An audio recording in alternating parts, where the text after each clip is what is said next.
Hi everyone, so welcome back to my channel. Basically मैं एक book है रिबक, उसको कंपाइल कर रहा था। और जो भी लोग बिज़नेस में इंटरेस्टेड हैं या इवन जो काम कर रहे हैं उनके लिए भी एक फ्रेम ऑफ वर्क, किस तरह को उनको काम करना चाहिए, क्या एक्सपेक्ट करना चाहिए, ये एक प्रॉपर ट्रांसपेरेंसी देगा या एक तरीके से क्लैरिटी देगा कि क्या सही है क्या गलत है। क्योंकि मैं जब काम करने बैठा था तो बहुत बार मुझे सोचना पड़ा था क्या सही है क्या गलत है, और कोई भी मतलब गाली दे के चला जाता था, है ना। तो जनरली धीरे धीरे कुछ कुछ चीज़ें समझ में आई कि क्या सही है क्या गलत है। अभी भी सीख रहे हैं, लेकिन कुछ कुछ जो इस बुक में लिखा है और मेरा जो कुछ इनपुट है इसके बारे में हम बात करेंगे। तो हम हायरिंग के बारे में पिछले वीडियो में सीखा था, अब अभी डैमेज कंट्रोल और कल्चर के बारे में सीखेंगे, ठीक है। तो पहला चीज़ है जो ऑन योर बैड न्यूज़। कभी कभी होता है कि कुछ गड़बड़ हो जाता है ना। इवन आपके लाइफ में भी कुछ कुछ गड़बड़ होता है और हम लोग क्या करते हैं, चुपचाप लगा देते हैं। और इससे क्या होता है कि पूरे फैमिली में प्रॉब्लम हो जाती है, या इवन आपका क्लाइंट है उसमें रूमर्स फैलने लग जाते हैं। और रूमर्स हो सकता है कि गलत हो, या जो रूमर्स होते हैं जो पूरी सही ना हो, वो भी चीज़ फैल जाता है और बाद में ज़्यादा प्रॉब्लम करती है। तो मेरे हिसाब से यदि कोई चीज़ गलती हो गया है तो जितना जल्दी है आप खुद आकर के फ्रंट में आकर के बातें करें कि यार ये गलती हो गई है, इसका ये इम्पैक्ट हो सकता है और हम लोग इस पर वर्क कर रहे हैं। ये बहुत इंपॉर्टेंट है और ये गलतियाँ हम लोग बहुत बार कर चुके हैं, कंपनी में भी पर्सनल लाइफ में भी। Speed changes everything. कभी कभी क्या होता है ना कि कस्टमर्स को धोखा दिया जाता है, सर बस 5 मिनट में आपका काम हो जाएगा, और वो 50 मिनट या 1 घंटा लग जाता है। तो कहने का मतलब है कि यदि आप कर सकते हैं कोई चीज़ फास्ट कर सकते हैं तो बहुत ही इंपॉर्टेंट है। मतलब यदि आपने बोला कि 1 घंटे में करूँगा और आपने 10 मिनट में करके दे दिया तो भाई वो आपका लॉयल हो जाएगा। तो ये ज़रूरी है। हाउ टू से you are sorry.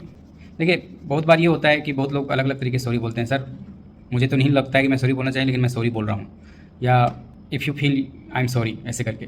Generally sorry का मतलब होता है कि यदि कुछ गलती हुआ तो उसको ऑन करना भाई, उसको हेल्प करना, ठीक है। आप तब रियल सॉरी हो। यदि कोई चीज़ गलती हो गया तो रियली में आप उसको मदद करें, then you are sorry. Otherwise sorry का क्या मतलब, कोई मतलब नहीं होता है। तो ये होनी चाहिए, put everyone on front lines. ये मैंने किया बहुत बार। अब क्या होता है कि एज अ लीडर या मैनेजर मेरे साथ क्या है कि मैं बहुत ज़्यादा पुश नहीं कर सकता अपने एम्प्लॉइज़ को, हार्श भी नहीं हो पाता हूँ। तो जनरली बहुत दिक्कतें हुई थी शुरू कि यार हार्श भी नहीं हो सकते, गाली भी नहीं दे सकते, तो करना क्या है। तो मैंने एक निकाला बहुत ही बढ़िया प्लान कि अब से क्या करूँगा, जो बैकएंड टीम है हमारी, डायरेक्ट कस्टमर से मिलवा दूंगा उसको, ठीक है। तो कुछ भी दिक्कत है, पहली कहा था मैं खुद लेता था, खुद गाली सुनता था, खुद ही काम करके देता था और वो गाली सुनते रहता था। तो फिर मैंने जो अपने फ्रंट लाइन को उसको फ्रंट में लाना शुरू किया, तब उनको समझ में आया कि कितना इंपॉर्टेंट काम है, ठीक है। तो फिर उन लोग सीरियसली लेना शुरू किया। Take a deep breath. कभी कभी क्या होता है कि कुछ चीज़ें जो होती है चेंज सब किसी को नहीं पसंद है, कुछ फीचर्स ले आए, कुछ पॉलिसी चेंज ले आए तो लोग रेसिस्ट करेंगे, है ना।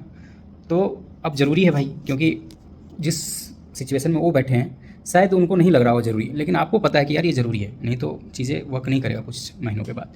तो आपको वहाँ पे रिजिड रहना है। और यदि कुछ कोई आदमी रेसिस्ट करता है तो थोड़ा सा, हाँ सर सुन रहा हूँ, देखता हूँ क्या करता हूँ, थोड़ा सा टाइम लेना है। आपको पता चलेगा कि 1 सप्ताह के बाद वो फीचर से ओके है। और ये मैंने देखा है, खुद करके देखा है। You don't create a culture.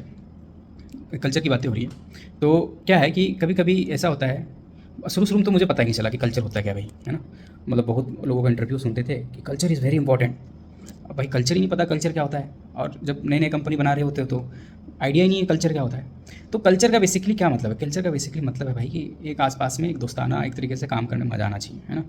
बहुत बार ये ज़रूरी नहीं कि आपके इन्वायरमेंट में काम करने में सबको मज़ा आ रहा होगा, लेकिन यदि कल्चर अच्छा है, एक दूसरे को मदद कर रहे हैं, एक दूसरे को केयर कर रहे हैं, तो कल्चर अच्छा है, ठीक है। तो वो उस तरीके से फ़न इन्वायरमेंट बनाना, ठीक है। यदि कुछ कुछ गड़बड़ होता है तो उसको धीरे धीरे उसको रोकना, भाई क्या कर रहा है, वो कल्चर ख़राब हो जाएगा, वो चीज़ें नहीं है तो वो चीज़ें को बनते रहे। तो ये अपने आप बनता है, इसको फोर्स नहीं करना, ठीक है। ये अपने आप होगा, धीरे धीरे आप छोटी छोटी चीज़ें चेंज कर सकते हो। Decisions are temporary. अब कभी कभी क्या होता है कि आप कुछ कर रहे होते हैं काम और आप सोच रहे हैं भैया, अब जैसे मेरे पास कोई क्लाइंट होता है, अभी 100 बच्चे हैं उसके पास, मतलब 100 यूज़र्स हैं उसके पास। वो मेरे को बोलेंगे भाई 1 लाख यूज़र्स आ जाएंगे।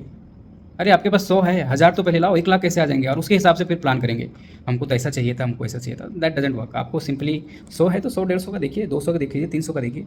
तो ये है, मतलब आपको डिसीजंस लेने हैं बहुत ही अपने सिचुएशन के हिसाब से।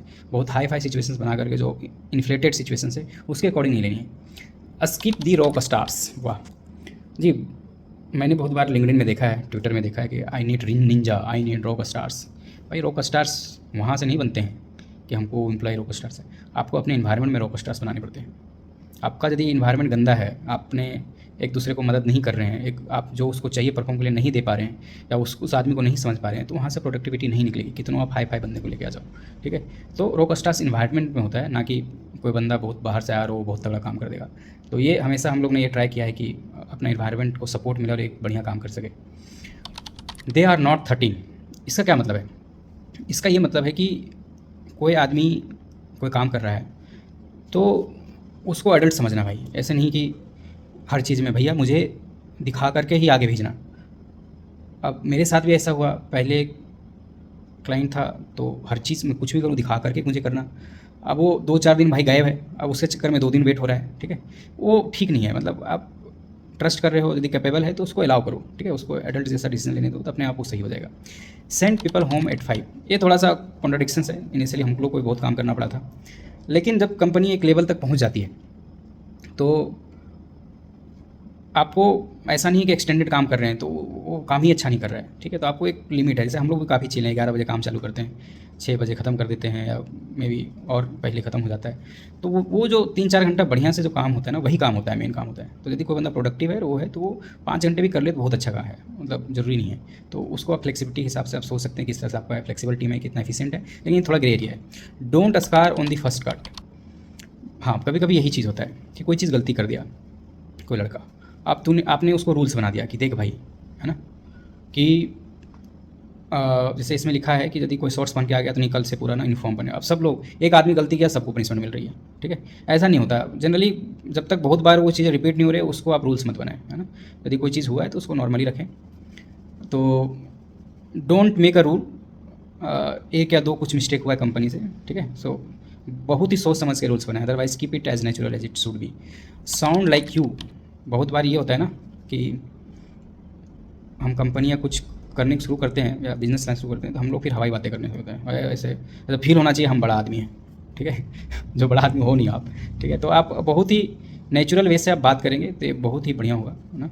आप ऐसा देखना, जिस तरह का आपका लेवल है, जैसे आपका कंपनी छोटी है तो आपको छोटे ऑडियंस को ऐसे बात करना है कि जैसे वो एक अपना भाई है ना, जो सुनेगा मेरी बात को। ऐसा नहीं कि जारगन लिख दिए, अनाप शनाप की बातें कर दिए। 4 लेटर्स वर्ड्स, ये कुछ लिखा है कि ये ईजी है, ये अर्जेंट है, आई नीड, तुरंत चाहिए। ठीक है, मस्ट है, ईजी है, मस्ट है, इस तरह के वर्ड्स होते हैं ना। कभी कभी आता है कोई आदमी आता है और वो डिस्कशन हो रही है तो ऐसे बोलता है इसके you can't do launch this features. भाई कांट लॉन्च फीचर्स, ऐसा ज़रूरी थोड़ी है। हर आदमी को सोचने को मौका दीजिए। या I just need this one, मतलब आपने जो फीचर्स वगैरह का है आपने एक तरीके से ओवर इम्पावर हो गया उस पर और फिर आप डिक्टेट कर रहे हो, तो वो बहुत ही प्रॉब्लमेटिक है। वैसे लोगों को या ऐसी चीज़ों को थोड़ा सा ऑर्गेनिक वे में ही जाना चाहिए, अदरवाइज़ ये प्रॉब्लम ज़्यादा करता है। और एक उसी में है ASAP। अब प्रॉब्लम ये होता है कि ASAP मतलब तुरंत अर्जेंट चाहिए। अब किसी किसी का होता है हर काम में ASAP, और पूरा लग रहा है वो एक आदमी है और ये हमेशा बोलता है ASAP। अब सब आदमी उसी को ही सर्व करने पर लग गए, पूरा कंपनी हारमोनियस चल नहीं रही है, तो आप गिरोगी। तो हर काम में ASAP, हाँ भाई सप्ताह में 15 दिन में एक बार आ जाए ASAP चलता है, लेकिन हर काम में ASAP नहीं चलेगा काम। एक जो लास्ट का इसका एक बहुत बढ़िया चीज़ है वो है इंस्पिरेशन इज़ पेरिसेबल। ये बहुत ही अच्छा काम है और मैं इसको यूटिलाइज़ करता हूँ। कभी कभी ये होता है ना कि हम लोग रूटीन्स में बन जाते हैं और कोई चीज़ का इंस्पिरेशन आ रहा है और बोलते हैं भैया हमको 1 बजे तो सोना होता है, और इंस्पिरेशन अभी है, अरे अभी इंस्पिरेशन है कल देखूँगा। भाई वो कुछ चीज़ें आ रही हैं ना, आने दो, उसको चलने दो, थोड़ा उसी समय एक्ट करो तो उसमें ज़्यादा काम होगा। लेकिन यदि आप उस इंस्पिरेशन आया और आपने सो गया तो वो काम नहीं होता है। ठीक है, तो ये बहुत बढ़िया चीज़ है। ये एक तरीके से आपका काम 4 गुना 5 गुना हो जाएगा उस टाइम पे।